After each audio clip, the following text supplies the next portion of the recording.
नमस्कार, मैं हूं आपके साथ इश्तियाक अहमद और आप देख रहे हैं आर्य न्यूज। रुक करेंगे देश और दुनिया की तमाम खबरों की तरफ। भारत 2024 तक क्या टीबी के खिलाफ टीका तैयार कर लेगा? आईसीएमआर के तहत आने वाले नारी यानी national ads research institute Pune के मुताबिक क्लिनिकल ट्रायल तेजी से चल रहे हैं और 2024 तक पूरे होने की इसकी संभावना भी है। और इस वैक्सीन का ट्रायल भारत के 6 राज्यों में 18 साइट्स पर चल रहा है, जिसमें 12,000 से ज्यादा वॉलंटियर शामिल है। और ट्रायल के बाद फॉलोअप फरवरी 2022 तक चलेगा, जिसके बाद सब सही रहा तो टीबी रोकथाम की वैक्सीन आ सकती है। और इस वैक्सीन के ट्रायल में शामिल नारी पुणे के डॉक्टर सुचित कामले ने बताया कि लार संबंधी पॉजिटिव प्लोमनरी टीबी मरीजों से स्वास्थ्य व्यक्तियों में ट्यूबरकुलोसिस के संचार को रोकने के लिए 2 टीबी टीकों VPM 1002 और वहीं इम्यूनोवैक की प्रभावकारिता और सुरक्षा को परखने के लिए प्रशिक्षण चल रहा है।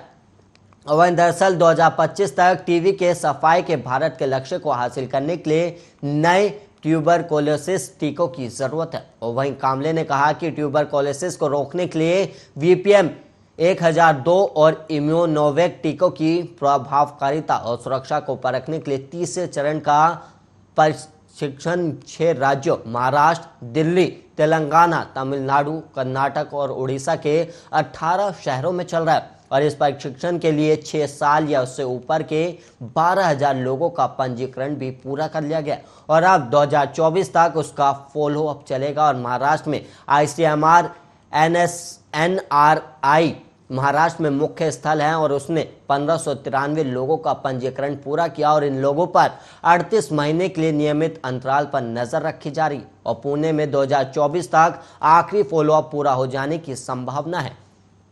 और वहीं कामले ने आगे कहा कि आंकड़े के विश्लेषण के बाद वैज्ञानिक निष्कर्ष के आधार पर हम इन टीकों की प्रभावकारिता और सुरक्षा के बारे में किसी निष्कर्ष पर पहुंचते हैं और हम उम्मीद कर रहे हैं कि 2024 तक या अधिक से अधिक 2025 तक भारत के पास टीबी के विरुद्ध अच्छा और प्रभावी टीका होगा।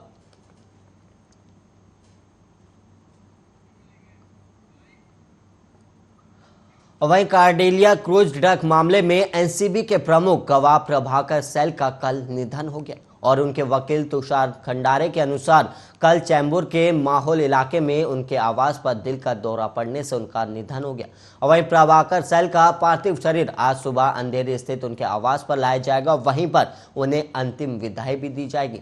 और Prabhakar Sail Mumbai cruise drugs case में स्वतंत्र गवाह थे, जिन्होंने दावा किया था कि वो KP गोस्वामी के पर्सनल बॉडीगार्ड थे। और प्रभाकर सैल वही शख्स है जिसने नारकोटिक्स कंट्रोल ब्यूरो मुंबई के जोनल डायरेक्टर समीर वानखेड़े पर 25 करोड़ रुपए रिश्वत मांगने का आरोप लगाया था। और इस केस में KP गोस्वामी का नाम भी काफी चर्चा में रहा था और प्रभाकर सैल उसके ड्राइवर रह चुके हैं। और KP गोस्वामी वही शख्स है जिसके साथ आर्यन खान के बेटे की सेल्फी सोशल मीडिया पर तेजी से वायरल हुई थी। और इसके अलावा प्रभाकर सैल ने एनसीबी के जोनल डायरेक्टर समीर वानखेड़े पर आरोप लगाया था कि उन्होंने इस मामले में गवाहों को खरीदने की कोशिश की थी और आर्यन खान को पिछले साल 3 अक्टूबर को मुंबई के तट के समीप एक क्रूज जहाज पर छापे के बाद गिरफ्तार किया गया था। और वहीं आरोपियों पर प्रतिबंधित ड्रग्स को कथित रूप से रखने, सेवन करने, खरीद और बिक्री करने, साजिश करने को लेकर NDPS एक्ट की संबंधित धाराओं के तहत मामला दर्ज किया गया था।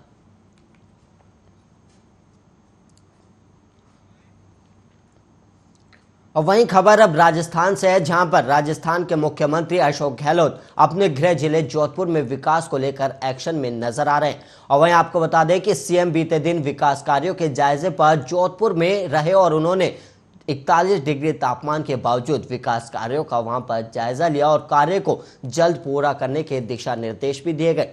और वहीं CM गहलोत विकास कार्य का जायजा लेने के लिए बस में सवार होकर पहुंचे थे और इस दौरान जोधपुर के विधायक और वरिष्ठ कांग्रेसी नेता सहित प्रशासनिक अधिकारी भी मौजूद रहे। वहीं सूर्य नगरी में सूर्य देवता के तीखे तेवर जहां हर किसी का पसीना छुड़ा रहे थे, तो वहीं भरी दोपहरी में विकास कार्यों का अवलोकन का CM का ये दूसरा दौरा था। और इससे पहले पिछले हफ्ते मुख्यमंत्री ने अगले गृह नगर में कुछ इसी तरह घूमकर विकास कार्यों का जायजा लिया था। और वहीं मुख्यमंत्री अशोक गहलोत प्रभारी मंत्री सुभाष गर्ग के साथ 11:30 बजे जोधपुर एयरपोर्ट पहुंचे और बिना समय गंवाए बस में चढ़कर विकास कार्यों का जायजा लेने के लिए प्रशासनिक अधिकारियों के साथ तेज गर्मी में विकास कार्यों का जायजा लेते हुए नजर आए।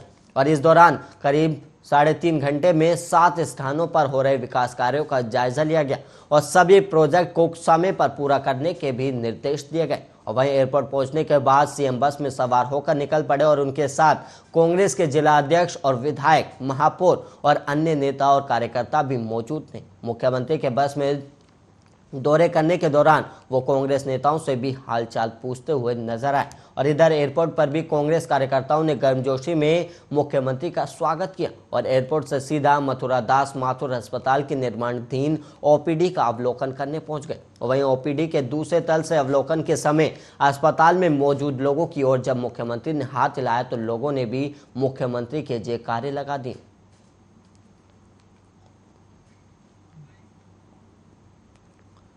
और वहीं पाकिस्तान में गंभीर सियासी संकट जारी है और इस बीच पीएम इमरान खान के आरोपों को पीएमएलएन अध्यक्ष शहबाज शरीफ ने नकार दिया और नेशनल असेंबली में विपक्ष के नेता और पीएमएलएन के अध्यक्ष शहबाज शरीफ ने शुक्रवार को प्रधानमंत्री इमरान खान के आरोपों को खारिज करते हुए कहा कि ये गढ़ी गई एक कहानी है।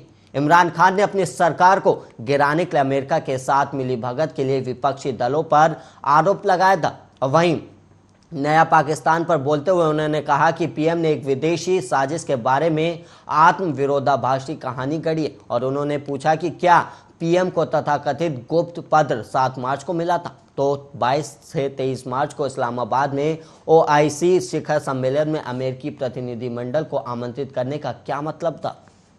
और वहीं शहबाज शरीफ ने कहा कि इमरान खान ने विदेशी फंडिंग मामले में कानून का उल्लंघन भी किया और वो अपमानजनक हार का सामना करने के बाद विदेशी साजिशों की बात कर रहे हैं और इमरान खान अपने आरोपों के बावजूद पाकिस्तान को अलग थलग करना चाहते हैं और उन्होंने सऊदी अरब, तुर्की और चीन जैसे हमारे दोस्तों को भी नाराज किया और इमरान खान ने विपक्षी नेताओं के खिलाफ भ्रष्टाचार के फर्जी मामले दर्ज किए थे, लेकिन अदालतों ने उन्हें कूड़ेदान में फेंक दिया और परवेज इलाही ने कई लोगों की मौजूदगी में विपक्ष के प्रस्ताव को स्वीकार भी कर लिया। और शहबाज शरीफ ने एक सवाल के जवाब में विपक्ष के अविश्वास प्रस्ताव में खरीद फरोख्त से इनकार किया और कहा कि किसी ने पैसे की मांग या भुगतान नहीं किया और उन्होंने ये भी कहा कि इमरान की पार्टी पीटीआई के असंतुष्ट नेताओं ने अपने विवेक के मुताबिक फैसला लिया और पाकिस्तान तहरीक इंसाफ ने 1 साल पहले हमारे कई नेताओं को बहकाया और उन्हें अरबों रुपए मुहैया कराए।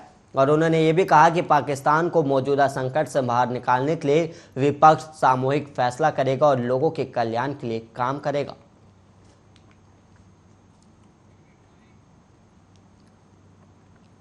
वहीं चैत्र के नवरात्रों का आज से शुभारंभ हो गया और कोरोना काल के बाद नवरात्रे के महापर्व पर मंदिरों में भक्तों की भीड़ उमड़ रही है। और वहीं आपको बता दें कि 9 दिनों तक चलने वाले नवरात्रे पर्व पर मां के 9 स्वरूपों की पूजा अर्चना होती है और इस मंदिर के बारे में कहा जाता है कि यह सिद्ध पीठ धाम है और इस मंदिर पर कभी मुगल सम्राट औरंगजेब ने भी अपना मत्था टेका था क्योंकि उसने किसी युद्ध में विजय पाई थी। और इस मंदिर का दूसरा नाम छिन्नमस्तिका मंदिर भी है क्योंकि इस मंदिर में स्थापित मूर्ति का सर भी कटा हुआ है और लोगों की अलग अलग धारणाएं हैं। और यहाँ के पुजारी से भी बात की गई तब पुजारियों ने बताया कि एक बार यहाँ माता प्लेग जैसी बीमारी के रूप में भी अवतरित हुई थी और नुकसान किसी का नहीं हुआ था और ऐसी धारणाओं के चलते यहाँ पर दूर दूर से भक्तगण आते हैं और अपनी मन्नतें मांगते हैं और उन भक्तों की मन्नतें पूरी भी होती है। और इस मंदिर के बगल में एक विशालकाय तालाब भी स्थापित है जो अगल बगल बने मंदिरों की शोभा बढ़ाते हैं। और इस धाम पर आज श्री सत्यचंडी महायज्ञ का शुभारंभ भी होना है और वहीं महायज्ञ की शुरुआत के पहले 51 कलशों की शोभा यात्रा निकाली जाएगी और मंदिर प्रांगण के बगल में बने हुए मंच से 9 दिन तक मद भगवत कथा का भी आयोजन किया गया है। तो वहीं नवरात्र के शुभारंभ पर आज हम आपको फतेहपुर जनपद के विकासखंड खजुआ मुख्यालय से दक्षिण दिशा की ओर बढ़ने सिद्ध पीठ धाम मां पंतेश्वरी लेकर चलते हैं, जहां इस मंदिर में चारों कोनों पर बने मंदिर इस सिद्ध पीठ धाम के महत्व को बढ़ाते हैं। देखिए आप भी हमारी खास रिपोर्ट में।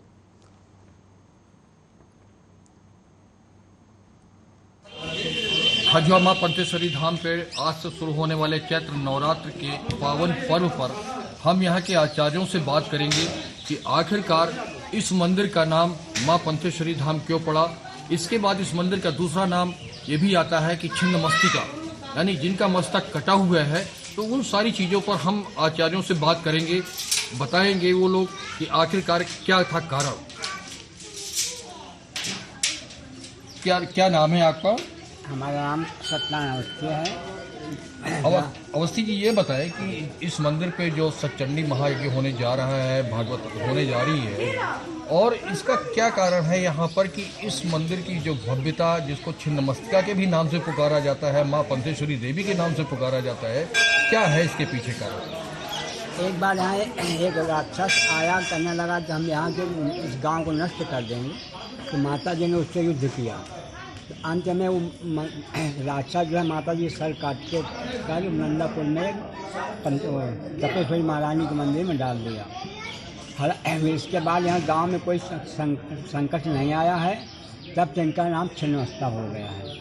यहाँ 45 वर्षों से सच्चंडी का कार्यक्रम चल रहा है, चैत्र नवरात्र में भी और कुंवारी के नवरात्र में भी। इस नवरात्र में यहाँ संतों द्वारा प्रवचन किया जाता है, और शादी नवरात्र कुंवार के महीने में यहाँ वृंदावन सारे महान कलाकारों के माध्यम से रस लीला का कार्यक्रम होता है।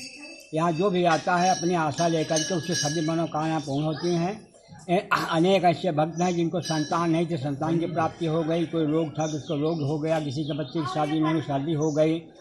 इस सारे यहाँ के जो कामना से आता सारे सब उसके कार्य संपन्न हो जाए। हमारे साथ मंदिर के प्रमुख पुजारी जुड़ चुके हैं, उनसे भी मैं जानूंगा कि आज जो चैत्र नवरात्र की शुरुआत है, आज इस मंदिर में कौन कौन से कार्यक्रम होने हैं, और उनसे भी हम जानेंगे कि आखिरकार यहाँ कौन ऐसा आया मुगल एम्परर जिसके बारे में बताया जाता है कि क्या उसकी मंशा थी, क्यों आया था। इनका नाम है पंथेश्वरी देवी। कवच में नाम आता है पंथानम सुपथा रक्षेन मार्गम क्षेम करी तथा। पंथा नाम ईश्वरी पंथेश्वरी, सुपथा सुंदर इनका नाम है।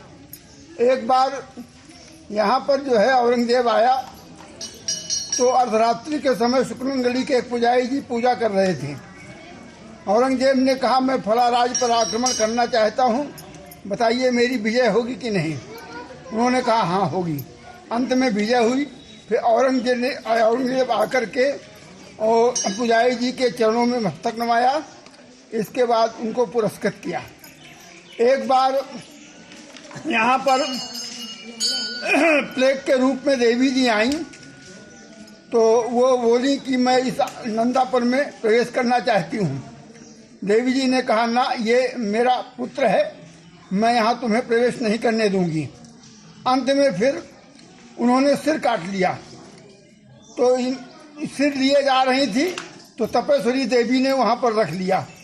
इसके बाद देवी जी के सिर से जो है रक्त की धारा बहती थी। ये सजीव मूर्ति है। बहुत दिन मालिन आई, फिर यहाँ रखती रहीं, तब किसी प्रकार से ठीक हुई। मनोकामना देवी जी पूर्ण करती हैं, और यहाँ पर बहुत दूर दूर से लोग आते हैं। आज कुछ पता है, आज यहाँ पर कलश यात्रा का कार्यक्रम होगा, परिक्रमा होगी, इसके बाद कार्यक्रम शुरू है। तो देखा आपने कि हमारे साथ मेन मंदिर के पुजारी ने यहाँ की विशेषताओं के बारे में बताया, आज के कार्यक्रम के बारे में बताया। तो ऐसा लगता है कि ये मंदिर अपनी भव्यता के ऊपर दिन प्रतिदिन एक ऊंचाइयों पर जा रहा है, और यहाँ पर जो भी भक्त पूरी तरीके से मन्नत मांगते हैं, उनकी मन्नतें पूरी होती हैं। कैमरामैन अमृत के साथ अमरदीप त्रिपाठी, आर्या न्यूज़ फतेह। हमारे साथ खजुआ मां पंथ।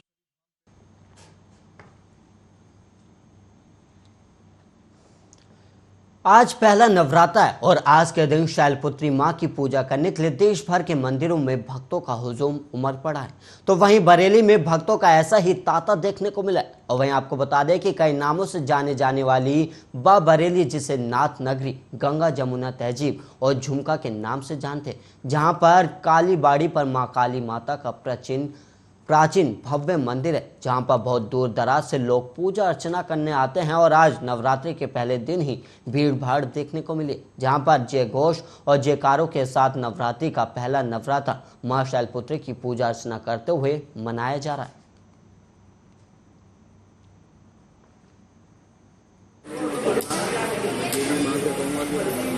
ये जो है सभी लोगों को खुशी रखे अच्छी तरीके से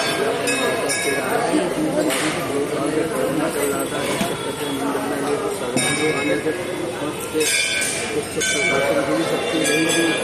कोरोना के चक्कर में लोगों को अपनी मुसीबत में पड़े हुए थे तो मंदिर नहीं आ सकते थे। आज माँ दुर्गा देवी माँ की कृपा से आज तो ठीक ठाक है और प्रशासन ने भी हमारे लिए बहुत सहयोग दिया और प्रधानमंत्री और मुख्यमंत्री जी भी बहुत सुविधा दी हम लोगों के लिए जो आज के दिन हमने बहुत अच्छा लग रहा है, सुखद लग रहा है। एक लंबे अरसे के बाद इतनी बड़ी त्रासदी हमारे देश में हमारे समाज में झेली है। एक लंबी त्रासदी के बाद मंदिर में खुले मन से आने का अवसर प्राप्त हुआ है और ये नवरात्रा बहुत अच्छा होगा। और आज से आप देख रहे हैं भीड़ मंदिर में हो रही है, वो 9 दिन तक पूरे बहुत भीड़ होती है। बहुत प्राचीन मंदिर है ये और यहाँ लगभग पूरे शहर के लोग आते हैं और इस बार बहुत ज़्यादा भीड़ होने की ज़रूरत है। पिछले 2 साल से कोरोना की वजह से बंदिशों के बावजूद लोग आकर बाहर से ही दर्शन करके चले जाते थे, लेकिन इस बार और वहीं चैत्र नवरात्रे आज से प्रारंभ हो चुके हैं और पूरे देश में भक्तगण बड़े ही हर्षोल्लास के साथ माता रानी की पूजा कर रहे हैं और साथ ही भक्तगण बड़े ही उत्साह के साथ मंदिरों में पहुंचकर माता रानी के दर्शन करने पहुंच रहे हैं। और वहीं आपको बता दें कि जनपद एटा में मुख्यालय पर स्थित माता महाकाली मंदिर और प्राचीन पथवारी माता मंदिर पर सुबह 4 बजे से ही भक्तों का तांता लग गया है और लगातार भक्त माता शैलपुत्री की पूजा करने के लिए उमड़ पड़ रहे हैं। और इस दौरान ने भक्तों से बात की तो उनका कहना था कि जिस प्रकार से 2 सालों में कोरोना काल के चलते पूजा नहीं कर पाए, लेकिन इस बार ऐसा नहीं है और लोग मुक्त होकर माता रानी की पूजा कर रहे हैं। और वहीं मंदिर परिसर के बाहर एक मेला लगा हुआ है जहां माता रानी का प्रसाद से लेकर चुनरी, चूड़ी और श्रृंगार का सामान भी मिल रहा है। तो वहीं मंदिर के पुजारी का कहना है कि देवी मंदिर काफ़ी प्राचीन है और पिछले 50 सालों से लगातार यहाँ इनके पूर्वज ही पूजा कर रहे हैं और भक्तों का ध्यान रख रहे हैं।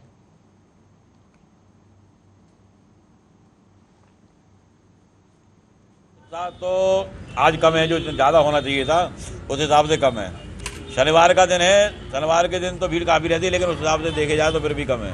जैसे पिछले 2 वर्षों में कोरोना रहा उस समय जैसी भीड़ थी उससे इस बार नहीं, कोरोना काल में तो मतलब बंद ही रहा था, तो कोरोना काल से तो कोई मतलब ही नहीं है, तो भीड़ तो उससे ज़्यादा है, लेकिन हाँ भीड़ फिर भी कम है, कोरोना काल से कोई बात ही नहीं है।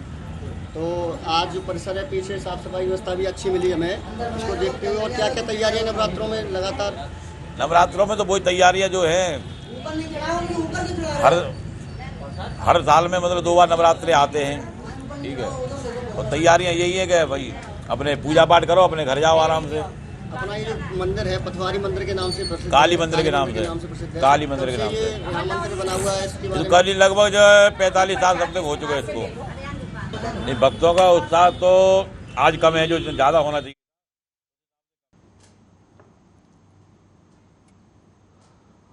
वहीं नवरात्रे के पहले दिन रायबरेली के देवी के मंदिरों में भक्तों का जबरदस्त जमावड़ा लगा देखा जा रहा है और सुबह से ही यहां भक्त मंदिरों में पहुंचकर पूजा अर्चना कर रहे हैं। और यहां के प्राचीन मनसा देवी मंदिर में भी भक्तों का सुबह से ही तांता लगा है। और खास बात यह है कि पिछले 2 सालों से कोरोना के चलते भीड़ भाड़ पर रोक थी और इस बार हालत बेहतर है और ज़्यादातर लोगों को टीके भी लग चुके हैं और वहीं प्रतिरोधक क्षमता भी बढ़ी है। और जिसे देखते हुए 2 साल में पहली बार लोग बिना किसी डर या दहशत के मां की अर्चना के लिए मंदिर में पहुंच रहे हैं। और आज देवी के शैलपुत्री रूप की पूजा होती है और यहां आने वाले भक्त मां के इस रूप को देखकर अभिभूत हो रहे हैं। और उधर मंदिर के व्यवस्थापकों की माने तो 2 साल कोरोना काल के छोड़ दें तो एक बार फिर प्राचीन मनसा देवी मंदिर उसी तरह जमावड़ा है जैसे हर नवरात्रे पर हुआ करता था।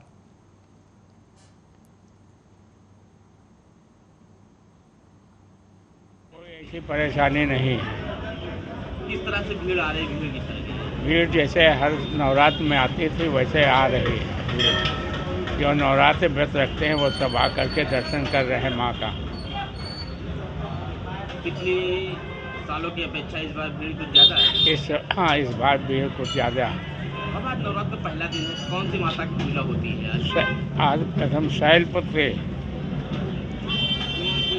मनसा देवी मंदिर जो है शहर के बीच, क्या इतिहास कुछ इसका बता दें? ये सबसे पुराना मंदिर रायबरेली शहर का है। जब यहाँ पर जंगल था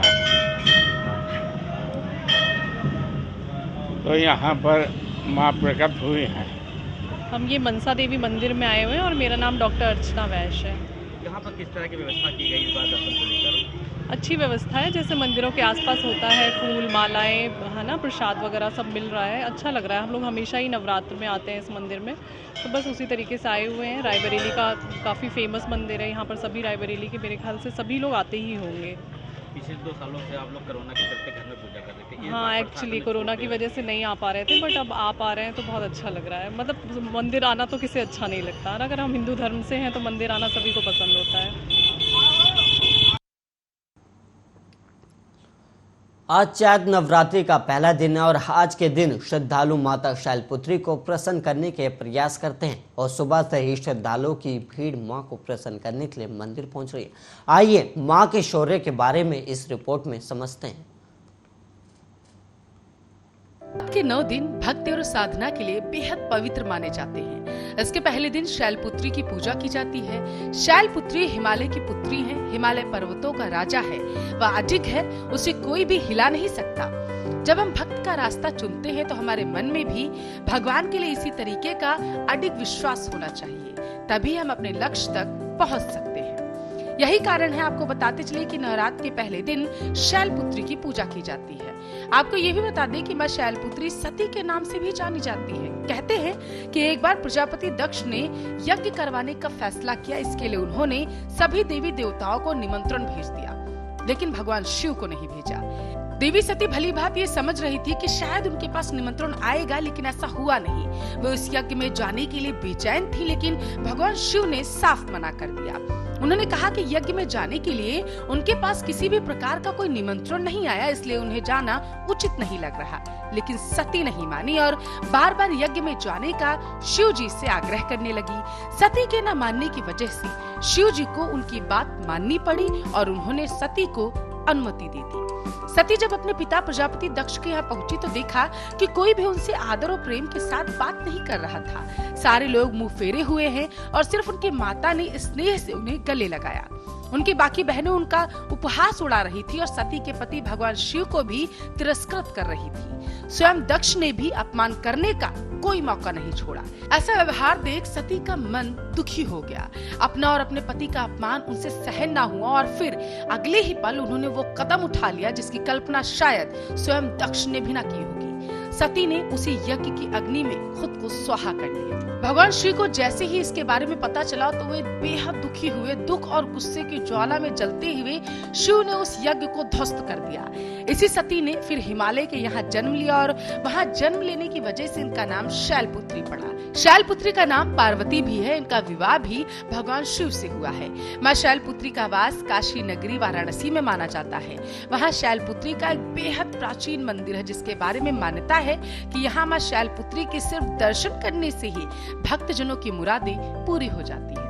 कहा तो ये भी जाता है कि नवरात्र के पहले दिन यानी कि आज यानी कि प्रतिपदा को जो भी भक्त मां शैलपुत्री के दर्शन करता है उनके सारे वैवाहिक जीवन के कष्ट दूर हो जाते हैं। अब चूंकि मां शैलपुत्री का वाहन वृषभ है इसलिए उन्हें वृषारूढ़ा भी कहा जाता है। उनके बाएं हाथ में कमल और दाएं हाथ में त्रिशूल सुशोभित है। मां शैलपुत्री के चरणों में आपको बताते चले कि गाय का घी अर्पित करने से भक्तों को आरोग्यता का आशीर्वाद मिलता है। शैलपुत्री देवी का विवाह भी शंकर भगवान से ही हुआ था। पूर्व जन्म की भांति इस जन्म में भी वे शिव जी की ही अर्धाग्नि बनी। 9 दुर्गाओं में प्रथम शैलपुत्री दुर्गा का महत्व और शक्तियां अनंत है। Special desk Arya news.